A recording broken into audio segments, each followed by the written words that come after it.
Good afternoon, everyone. We start with our next session titled Why Indic Thought Matters. The session is chaired by Professor Dr. Ravi Rameshchandra Shukla. He is an associate professor and chairperson at the Center for Comparative Politics and Political Theory. He has over 15 years of experience teaching political science and political theory. Before joining JNU, he was associated with RDSH National College in Bandra, Mumbai. Thank you. Thank you, respected Dean, Professor Sani, and teacher colleagues, and dear scholars present in this August gathering. Welcome to this session on why Indic thought matters. So, if India, that is Bharat, matters, then its thought has to matter. Let us begin with a prayer. Sarve bhavantu sukhina, sarve santu niramaya, sarve bhadrani pashyantu, ma kasyid dukh bhag bhavet. That's where Indian thought begins, that thinks of welfare and happiness of all, not just Indians, but of all, entire world. Vasudhaiva Kutumbakam is our core philosophy that guides us about our interpersonal relations, about our social relations, political equations, as well as international relations. So, Indic thought matters because it is most liberal that word has ever produced. This is because it has most democratically evolved of all. It matters because it is a product of deep contemplation of great saints and sages, their great dialogues and discourses.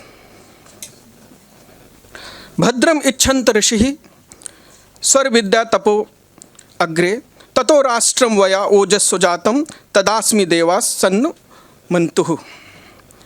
A bhadra ichha, the desire of, will of a noble person, gentleman, begins. That has originated from that, and it was about the progress and prosperity of all. That is where Indian thought, Indic thought begins. We do not believe in the God is dead, man is free. Instead, we believe God is here, hence man is free. Sarve ab sukhina santo. Indic thought matters because it is profound yet humble. Indic thought matters because it believes in neti neti. You interpret it neither this nor that, or not just this, something else may also be there. So, we never claim that we are the ultimate owners of any truth. We are ultimate propagators of any truth, or owner of any material existence of this universe.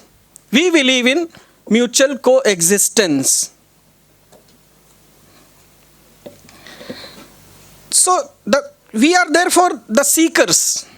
We are the seekers of truth. We are seekers of humanity because it has no boundaries.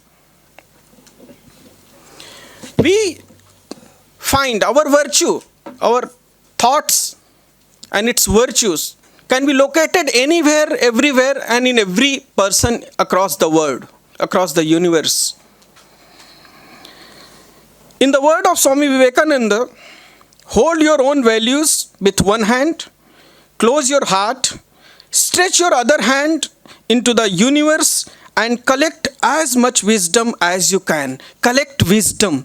We never ran after collecting the materials, collecting the jewels, conquering the territories. Our power. That is where our chitti lies. Our conscience lies. Our consciousness lies. So that is where Indic thought matters. And that is what the world lacks. It lacked and it still lacks. It vehemently needs Indic thoughts. that can bring universality, a true universality, not just Eurocentric universality, not just some powerful country or group of powerful nations sponsored universality in terms of democratization, in terms of human rights, humanitarianism, in terms of internationalism. We believe in organically embedded universalism, not artificially imposed. And that is why our thought believes in evolving discussions, dialogues, understanding the viewpoint and perspectives, and remain inclusive.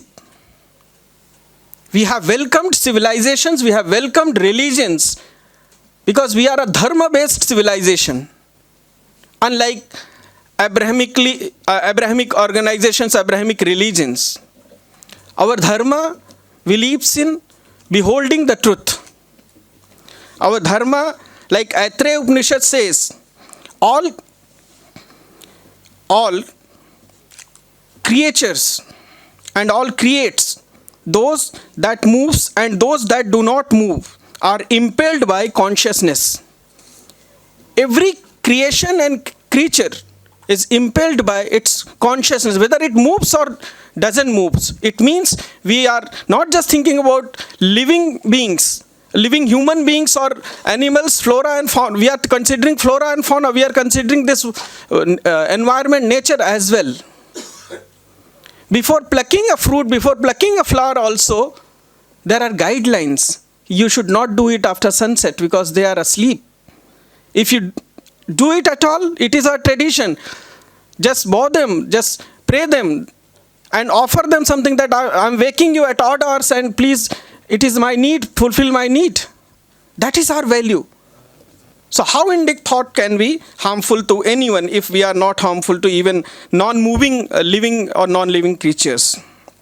यस्मिन् विजनते सर्वमेवं विजयन्त भवति. खुद को जीतना ही सबको जीतना है, ये हमारा दर्शन है. स्वयं पर विजय पाना, हम स्वयं पर विजय पाना हमारा मंत्र है. किसी टेरिटरी को जीतना, किसी देश को जीतना, किसी धन संपत्ति को जीतना, किसी धर्म या सभ्यता को जीतना हमारा मूल मंत्र कभी नहीं रहा, हमारा इतिहास कभी नहीं रहा.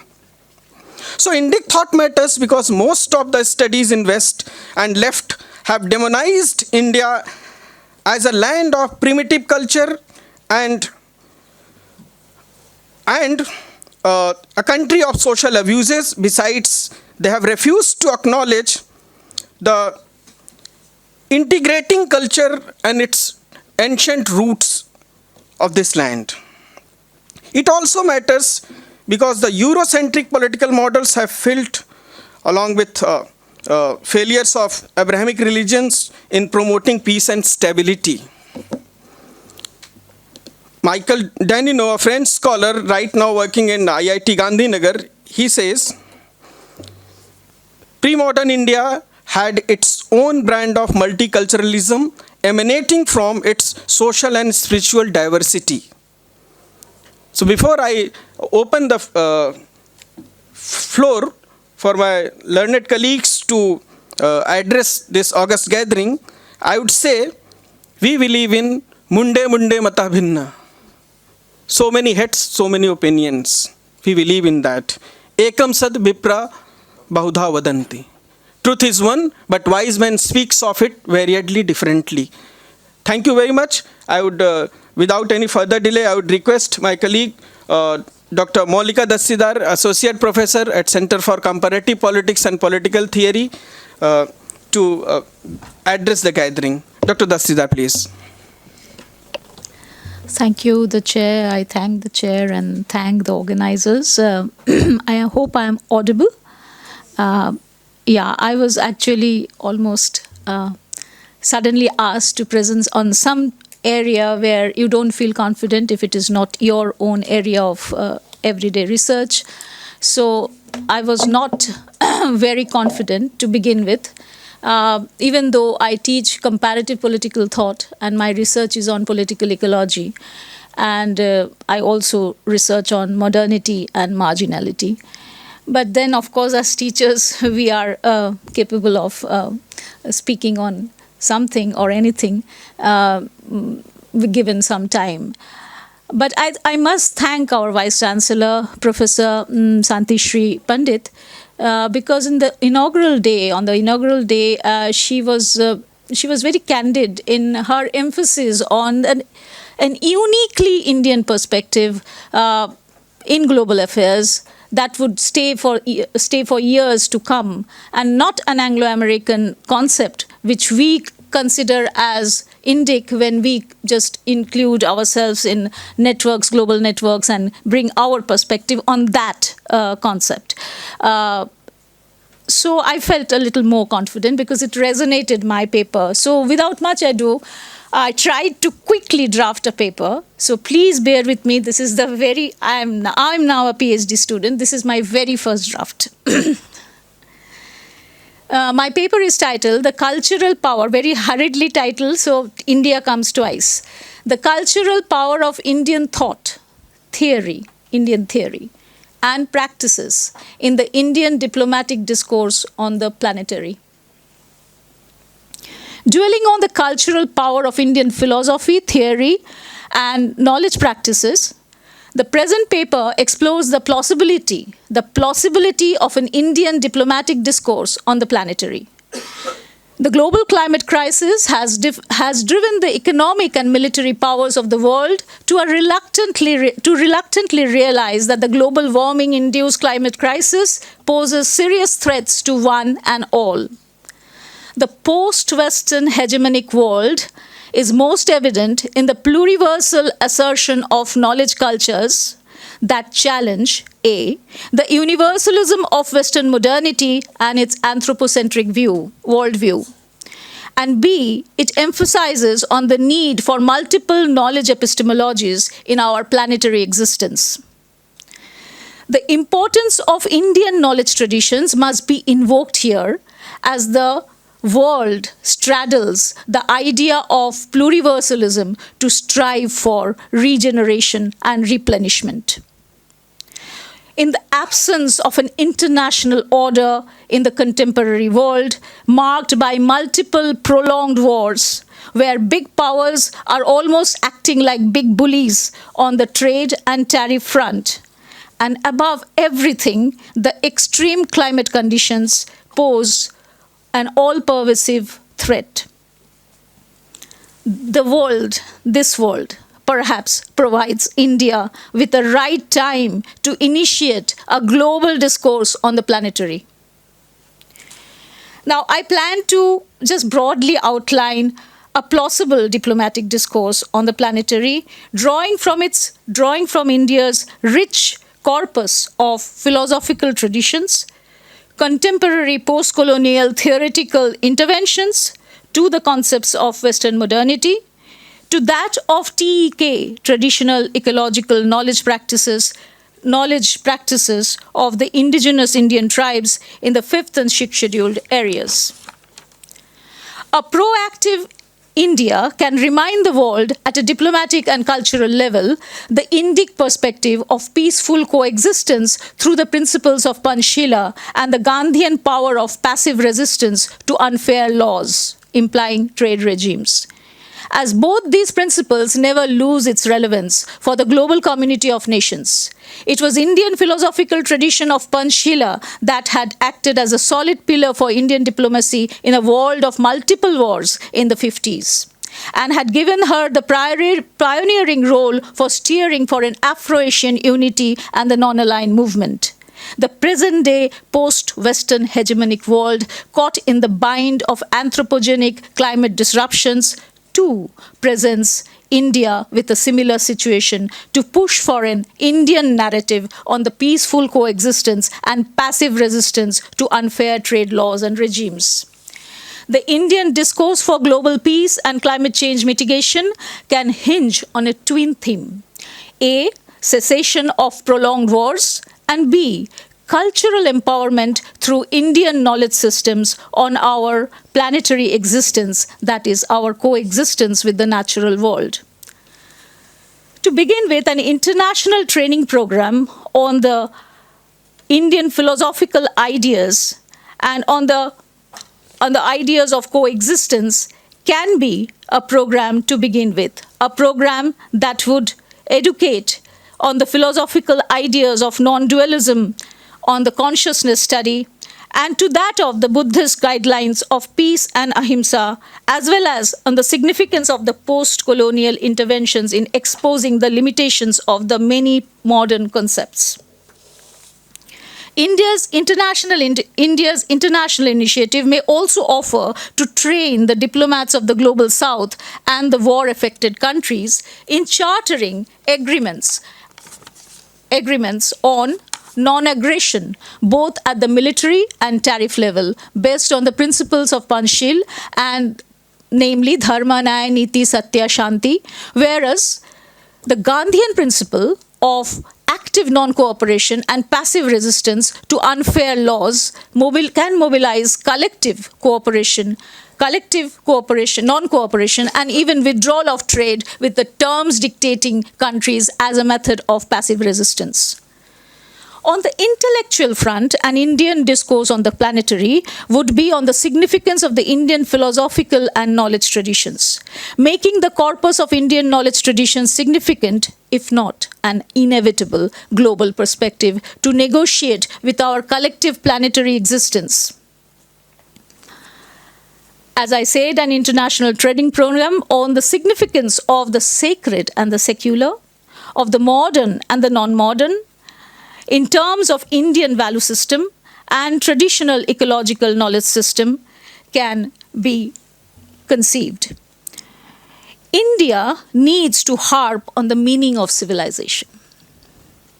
As my chair was also very adept in beginning with the Sanskrit shloka, Sarve Bhavantu Sukhina, I think Indian meaning of civilization in the Indian language philosophy, in the philology, the meaning of civilization in Indian language philosophy is good conduct, righteousness, sudharo in Gujarati for Gandhi, and sadachar for Tagore. The Indian understanding of the word civilization, it is not about power and prosperity of nation states. Rather, it is civilizational contribution to humanity of the world. Both Tagore and Gandhi had harped on it. For Tagore, the alternative to nation state was India's civilizational existence that had welcomed diversity and was respectful to plural ways of life. This was, according to him, India's greatest contribution, civilizational and cultural contribution to the world, where the countries of the world can learn from India in her great civilizational teaching on how to coexist, quote Tagore, by acknowledging and accepting diversity. For Gandhi, the parameters of modern West, its consumerism, its technology, its disregard for the eco-structure of nature, its violence, its atheism, all are kudharo and not sudharo, good conduct. On being asked what does he think about Western civilization, his famous answer was, it would be a good idea. A collective planetary existence that is facing the threats of rising heat, change in temperature in the weather pattern, the rising sea level, food and agricultural crisis, melting glaciers and depletion of drinking water reserves of the planet, a planetary existence that needs more forests for the cities to breathe, more forests for the urban centers to breathe, for CO2 sequestration, a planetary existence that needs saving the glaciers as our only freshwater reserves, and above all, a planetary existence that needs more biodiverse forest-saving civilizations of indigenous peoples, whose traditional knowledge subjectivity make them resist deep industrialization for the sake of saving the biodiverse forests of the world. A planetary existence that needs to educate its technology-savvy citizens to actively support the indigenous peoples and their civilizational role in nurturing the carbon sinks and sources of fresh water in the planet. Coming to India's contribution with the post-colonial theory, the Indian intellectual intervention is much acknowledged today as the universalism of Western modernity and its anthropocentric worldview gets seriously questioned. The post-colonial theorization of Indian intelligentsia since the 1980s has much wider acceptance today in the world around, especially in the large and diverse countries like Brazil, Mexico, South Africa, Kenya, Uganda, Egypt, Turkey, and the countries in Indochina. Theoretical interventions that had questioned the untouched values of modernity, where universalism of Western modernity highlighted by the untouched values of individualism, the assimilative thrust of the homogeneous modern nation state, and the universalism of modern Western knowledge are being contested. Modern Western knowledge for anthropocentric development only are being questioned. Now, the binarization of modern scientific rationality serving the individual interest against all philosophical binarization of the modern scientific rationality serving the individual's interest against all philosophical values or wisdom, or the concrete oral knowledge of ecosystem conservation, or the faith-based worshipping of life-sustaining natural sources, got declared as unscientific, and hence outside the fold of modernity. But this no longer can be endorsed. Post-colonialism's intervention in being both approach to a different modernity is a much subscribed worldview of Global South today. The theory points out that in the entire non-Western world, outside the narrow confines of the Europe and North America, universalism of Western modernity could not fully replace A, traditional knowledge subjectivity. I'm omitting the explanations. B, community and collective use of forests, pasture lands, subsistence farming that continue to defy modernity's push for conversion of these to individual ownership. And C, the most important category of cultural difference and temporal groups that still subscribe to the cyclical notion of time as against modernity's linear notion of time, and hence do not reject the past as backward and primitive. The cultural groups holding on to their traditional belief system, I'm again skipping. In short, the universalization of singular secular time. The universalization of a singular secular time could not establish its hegemony over a vast number of people and their cultures. Their split subjectivity to modern and traditional knowledge worlds reiterate the post-colonial assertion of being both and theoretical approach to different modernity where sacred and secular coexist, where the peasant subjectivity is a political character. The peasant subjectivity is of political character, where split subjectivity to both modern and non-modern values and life world practices coexist. Most strikingly, post-colonialism's ability to expose the limitations and partialness of the untouched values as the ultimate ground of universalism or the final foundation of universalism has been the single most contribution. Now, Dipesh Chakravarty's latest work, many of the students are aware of on the climate change. He's writing volumes, has even pointed out cheekily that how the provincial European modernity has reached its limits with the crisis in the climate. Now, it would have been very likely that the coexistence of the civilization that worked for profit economy and more comfort for the humans only at the cost of the natural world and the non-modern, it would have been very likely that the coexistence of the modern and the non-modern across Asia, Africa, and Latin America would have been relentlessly modernized, which is being done so, even as we speak, by citing them as zones of underdevelopment and primitive practices of the poor people. Now,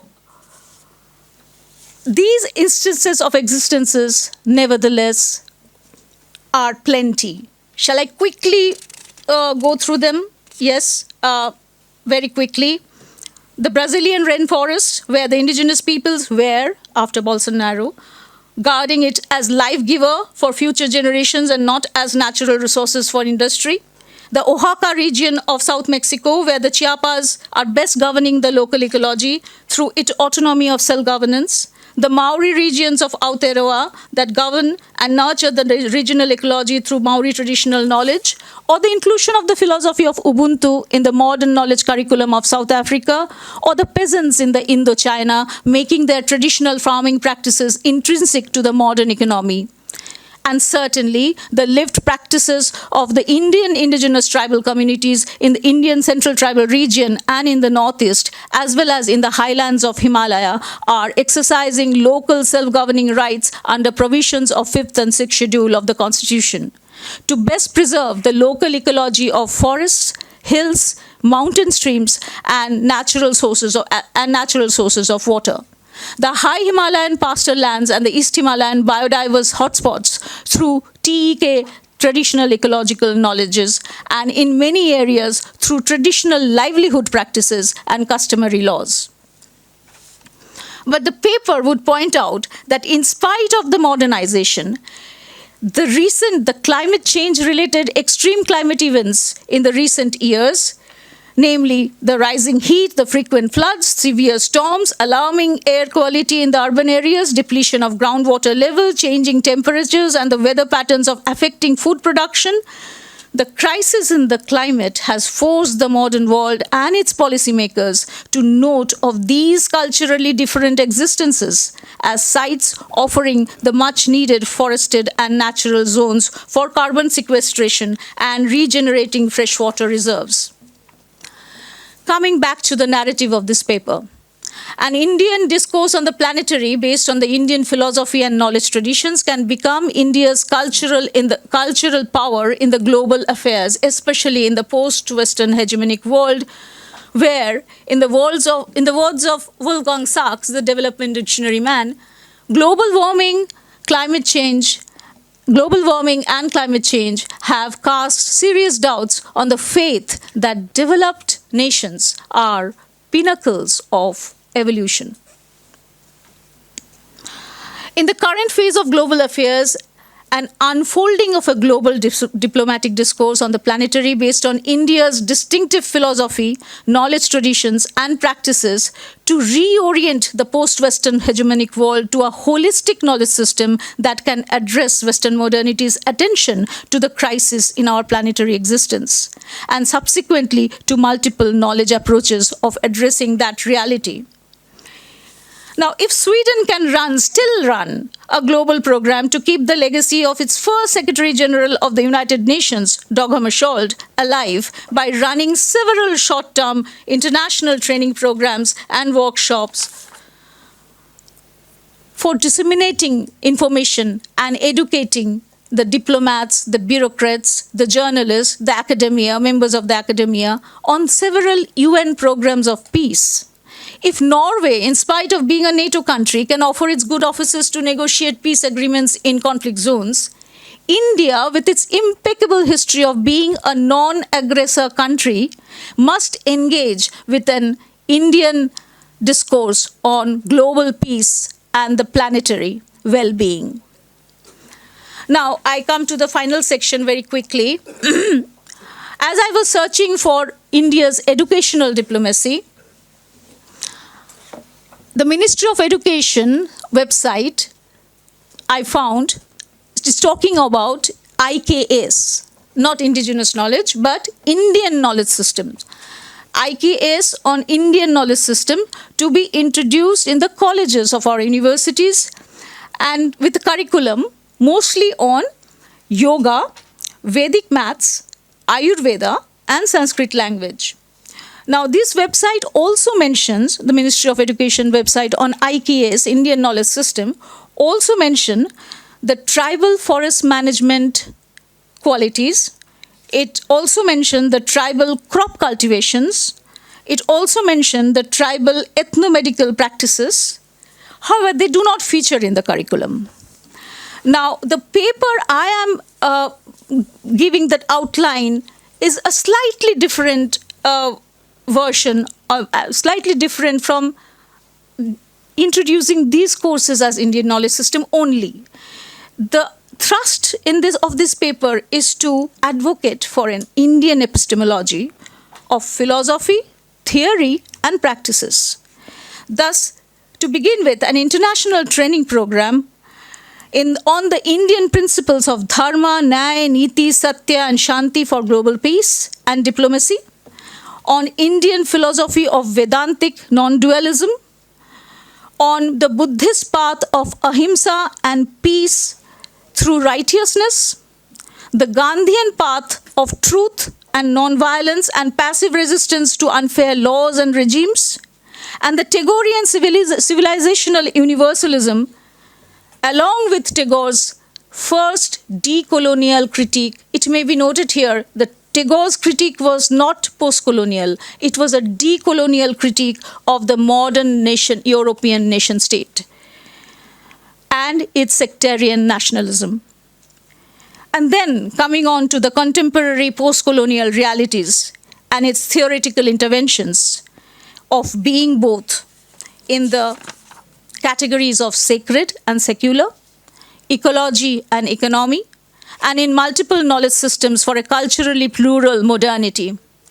And lastly, but most importantly, engaging international students, researchers, young career professionals on the lived practices of India's indigenous tribes, largely responsible for the nurturing the forest cover of India, subtropical rainforest, East Himalayan biodiverse hotspots, and the Himalayan glacial highlands.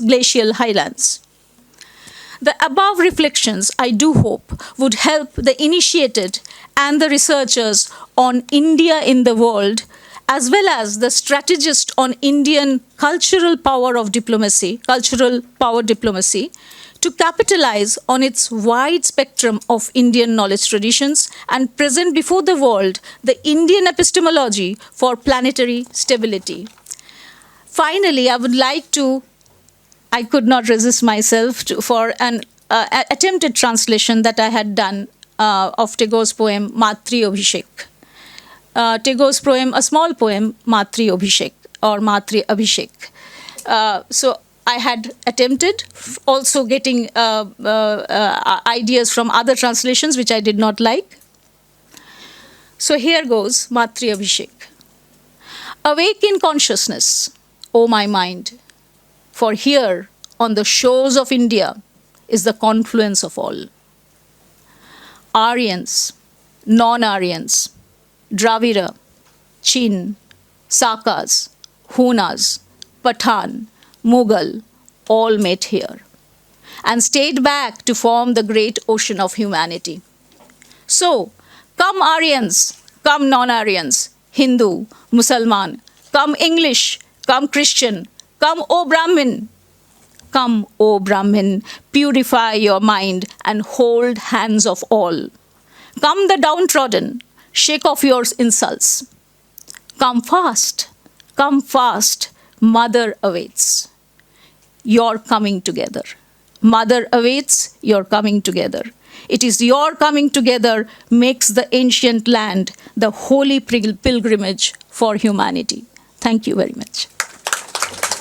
Thank you, Dr. Dastider, for such a detailed and intellectually rich perspective on why Indic thought matters.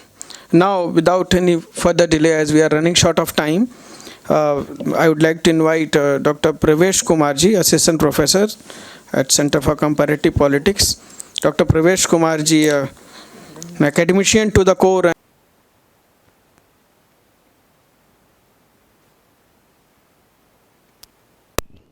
और हिंदवी स्वराज के founder Shivaji Maharaj, आज उनकी जन्म जयंती है, तो मुझे लगता है कि पहले उनको याद करना चाहिए।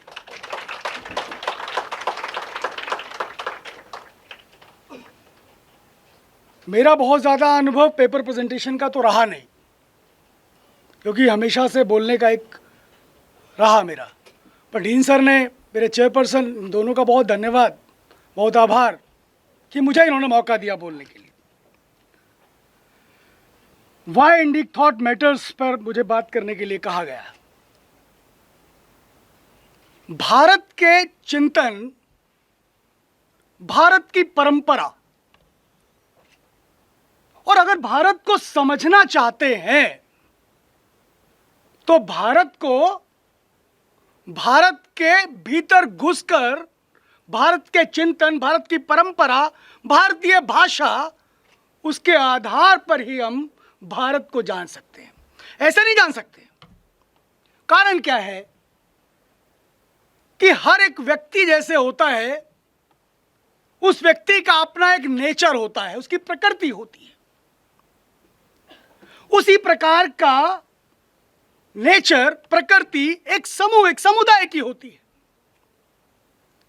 और यही सेम एक राष्ट्र पर भी लागू होता है, उसका भी एक स्वभाव होता है। स्वामी विवेकानंद कहते हैं, लाहौर में 1897 का उनका एक भाषण है, और उस भाषण में वो कहते हैं कि हर राष्ट्र की एक प्रकृति होती है। जैसे कि अमेरिका की एक प्रकृति है, उनको कहीं भेज दो, वो बिजनेस करेंगे, व्यापार करेंगे। जर्मनी कभी पावरफुल होता है तो वो युद्ध करता है। फ्रेंच की अगर बात करेंगे तो वो ब्यूटिफिकेशन और जो एस्थेटिक्स होता है उसमें विश्वास करते हैं। सौंदर्य को वो ज्यादा इंपॉर्टेंस देते हैं। रफेल बनाते हैं तो वो भी खूबसूरत बना देते हैं। इसी तरह ब्रिटेन है, उसकी अपनी प्रकृति है। आज उसके अधीन कोई राष्ट्र नहीं रह गया, लेकिन कॉमनवेल्थ बनाकर हजारों करोड़ रुपए उस पर लगाता है वो, क्योंकि डोमिनेशन का उसका एक नेचर है। इसीलिए स्वामी विवेकानंद आगे बढ़ते हुए कहते हैं कि धर्म जो है वह भारत का नेचर है, उसकी प्रकृति है, और उस प्रकृति को समझना पड़ेगा। और वो धर्म की जो अवधारणा है, वो धर्म की अवधारणा वो पश्चिम की अवधारणा नहीं है। मैं पढ़ाता हूं इस पेपर को। जब मैं कहता हूं कि पश्चिम की अवधारणा, तो मैं रिलीजन की बात करता हूं। और जब मैं रिलीजन की बात करता हूं तो one book, one God and one type of worship, मैं इसकी बात करता हूं। अगर आप रिलीजन की बात करते हैं तो एक भगवान, एक उपासना की पद्धति और एक किताब, इसकी बात करता हूं। लेकिन जब मैं धर्म की बात करता हूं तो मुझे याद आता है मनु के 10 धर्म के लक्षण, जहां वो कहते हैं कि धृति, क्षमा, दमो, वस्ते, इसकी बात करते हैं। पेशेंस होना चाहिए, क्षमा, फॉरगिवनेस होनी चाहिए, उसको नॉलेज की बात होनी चाहिए, ज्ञान हासिल करने की बात होनी चाहिए। यानी 10 लक्षणों की बात करते हैं। यानी कि जब हम धर्म की अवधारणा में जाते हैं तो हम अपने को बहुत ज्यादा एक्सपेंड कर लेते हैं, यानी हम इंक्लूसिव हैं स्वभावतः। इसलिए यदि भारत को समझना है तो विवेकानंद के उस धारणा के आधार पर भारत को समझना पड़ेगा कि हम ऐसे नहीं समझ सकते। और इसीलिए विवेकानंद कहते हैं कि भारत का नेचर धर्म का नेचर है। और इसीलिए अपने स्वभावतः वो क्या कहता है? वो कहता है मातृवत परदेशु लोष्ठवत आत्मोत सर्वभूतेषु या पश्यति सा पंडिता। ये क्या है? ये संस्कृत का श्लोक। वो कहता है कि हर जो आपकी पत्नी नहीं है, दूसरी है, उसको मां के समान देखिए। किसी का धन जो है उसको मिट्टी के समान मानिए। ये भारत का चिंतन, क्योंकि धर्म, फिर वो अंतिम में कहते हैं कि क्योंकि धर्म और जो इसको मानता है वही पंडित कहलाता है, वही शास्त्र का ज्ञाता कहलाता है। स्वामी विवेकानंद बता रहे हैं। और इसलिए भारत का चिंतन देखिए, भारत की परंपरा देखिए, भारत का दर्शन देखिए।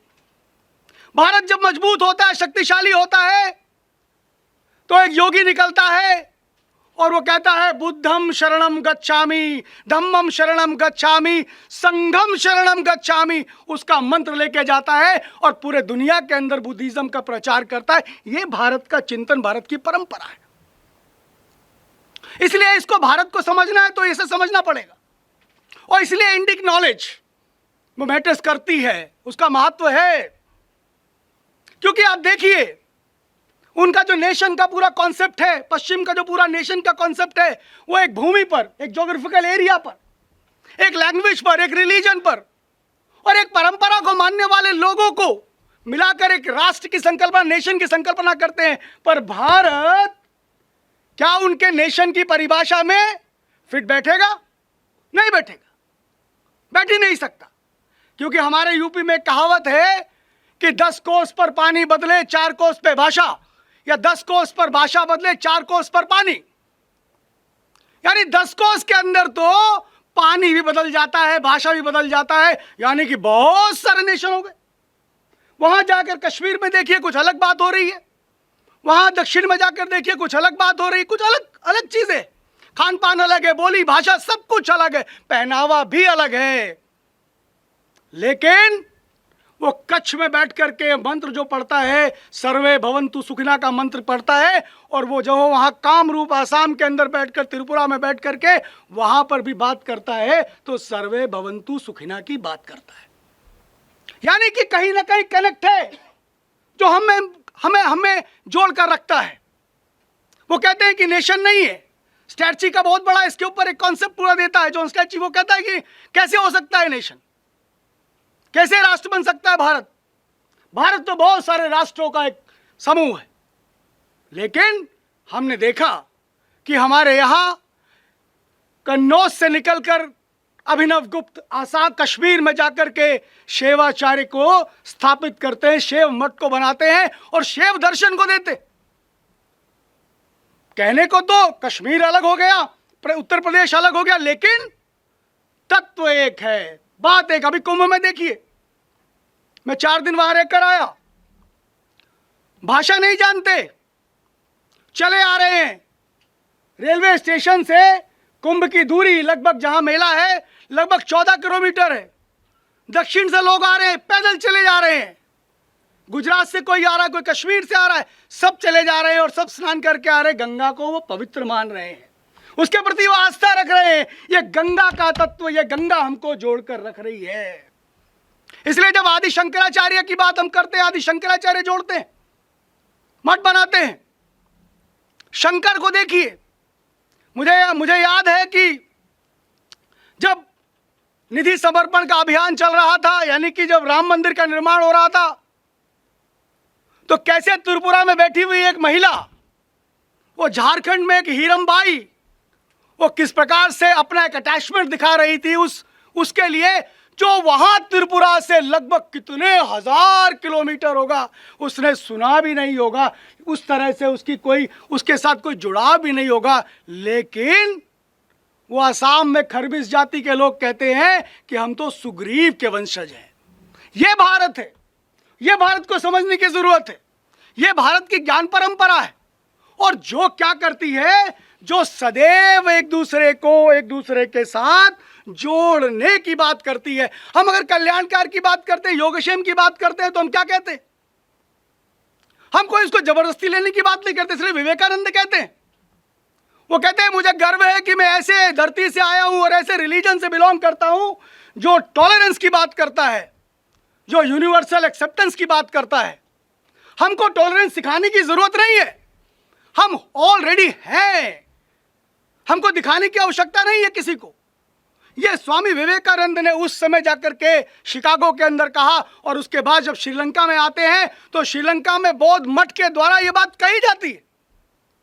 ये बात कही जाती है कि भारत का जो चिंतन है, भारत की जो परंपरा है, वो श्रेष्ठ परंपरा है जो सबको अपने साथ में ले चलने की बात करती है। तभी तो रवि जी ने कहा ना, सर्वे भवन्तु सुखिना, सर्वे सन्तु निरामया, सर्वे भद्राणु पश्यन्तु मा कश्चित् दुर्भाग् भवेत्। ये हम कह रहे हैं, हम ये नहीं कह रहे कि एक का कल्याण होना चाहिए, मेरा कल्याण हो, ऐसा नहीं, मेरे पड़ोसी की भी चिंता होनी चाहिए। इसलिए कहते हैं ना, कबीर कहते हैं, साईं इतना दीजिए जामे कुटुंब समाए। अरे मैं भी भूखा न रहूं, साधु भूखा न जाए। साधु का अर्थ केवल साधु ही नहीं है, समाज में कोई भी आता है भूखा नहीं जाना चाहिए, समाज की चिंता।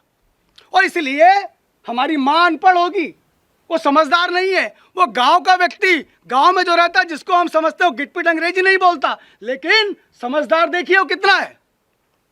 घर में रोटी बनाता है, माँ रोटी बनाती है, एक पहली रोटी गाय के लिए रख देती है, और अंतिम रोटी इतना बनाती है कि अंतिम रोटी कुत्ते को मिल जाए। वो कुत्ते से उसका कोई जुड़ाव नहीं है, वो गाय उसके घर में नहीं है, लेकिन उसके चिंतन में है, उसकी परंपरा में है, उसको किसी ने बताया नहीं है पर वो मानता चला आ रहा है। ये ट्रेडिशन है, ये परंपरा है जो भारत के चिंतन के अंदर है, जहां पर हम हमारी नहीं सोच रहे, हम हमारे साथ सबकी सोच रहे हैं। और ये सबकी सोचना यही स्व है, यही स्व को जानना है, यही भारत की पहचान है। और इसीलिए इस इंडिक नॉलेज को भारत के हर एक कंटेंट के अंदर जो पाठ्यक्रम हो रहा है उसमें आना चाहिए।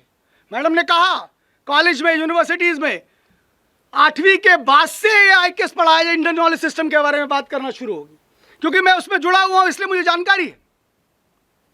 बहुत सारी चीजें क्या किसी को पता है कि जीरो की बात कौन कर रहा था? अरे आप देखिए, हम कहते हैं कि जो व्याकरण है ये विदेशों से आया।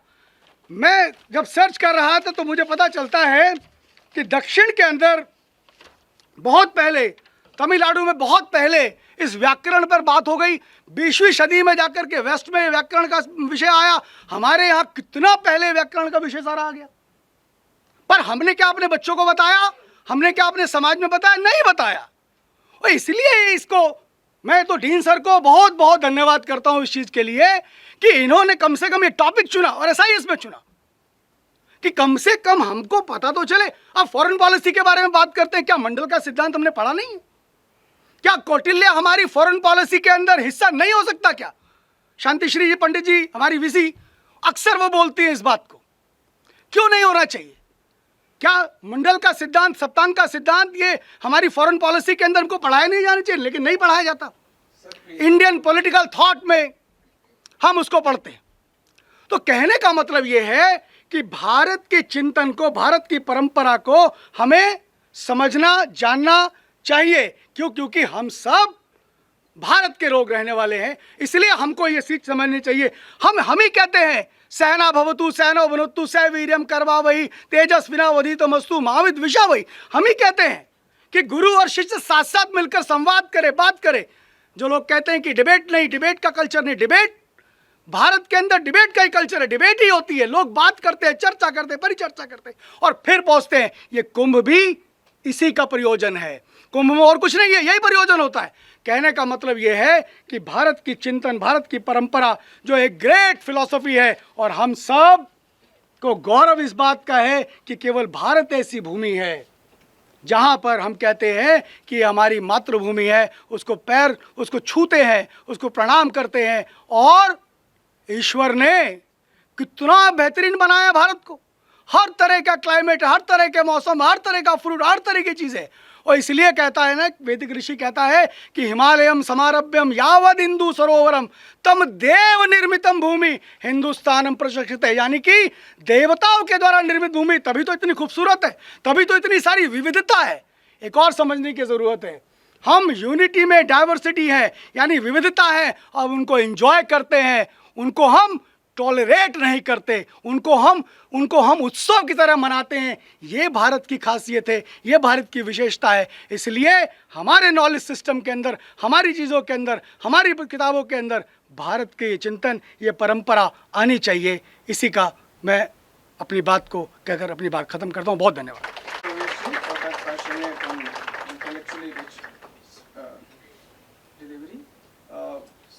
दो ही ऐसे कह देता हूँ, एक तो डेमोक्रेसी, दूसरा ह्यूमन राइट्स, तीसरा डेवलपमेंट, चौथा एनवायरनमेंट और पांचवा war and peace and diplomacy and strategy.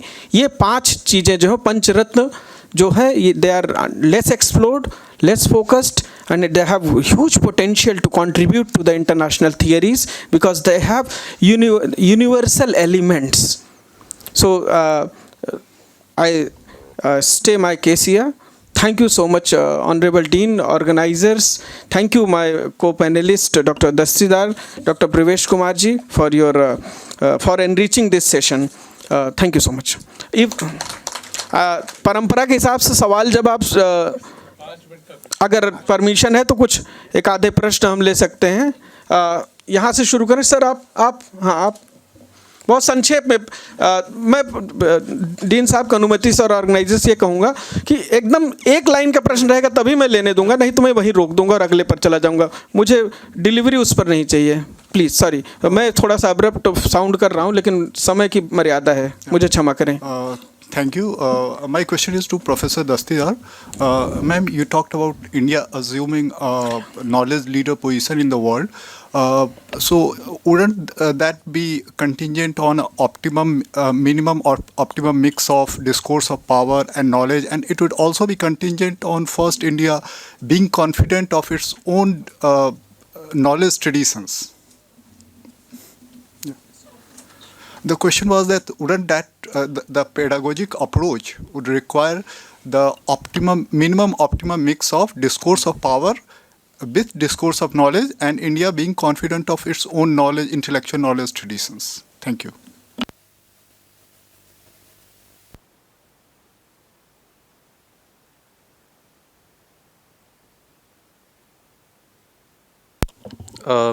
Thank you very much for the lecture. So it's not a question but a comment. So one of the speaker was saying that Indic thought is liberal and democratically evolved.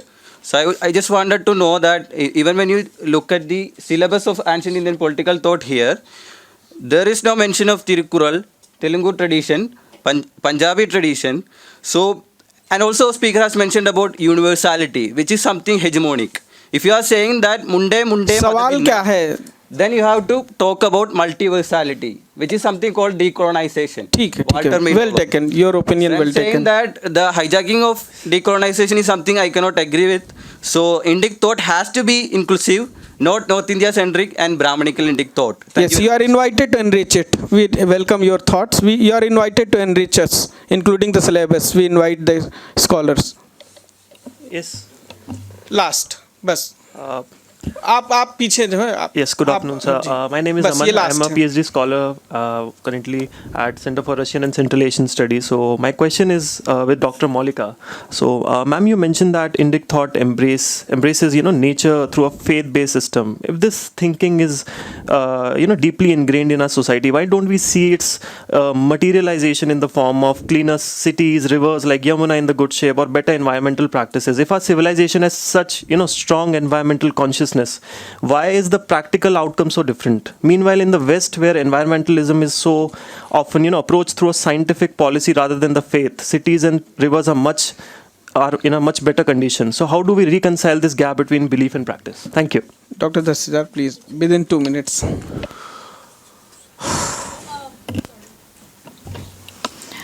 Yeah, to the very first question, I think power. Of course, it is an international relations conference, but the very diversification of this very concept is not only a realist power. So I'm talking about cultural power, and when it comes to cultural power, I think no other power even Foucault endorses. Because our students only know power and Foucault. So even Foucault endorses that knowledge and your knowledge system is actually what is hegemonizing the world.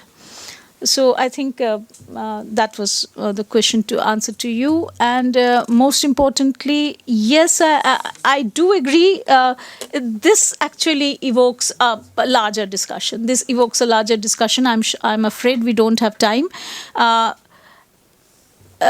Being both the post-colonial category has been also has also come under lot of attack, but you can be very, very opportunistically beyond both. You can just go and take a dip in Sangam without really caring the Jamuna water in Delhi.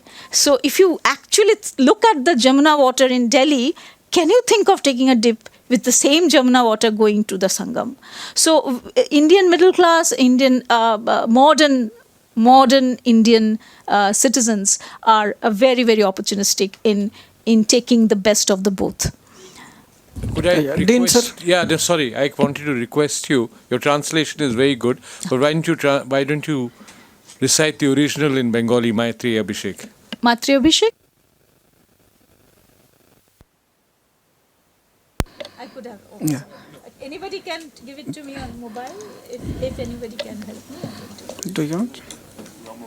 My mobile, yes. I am very bad in searching.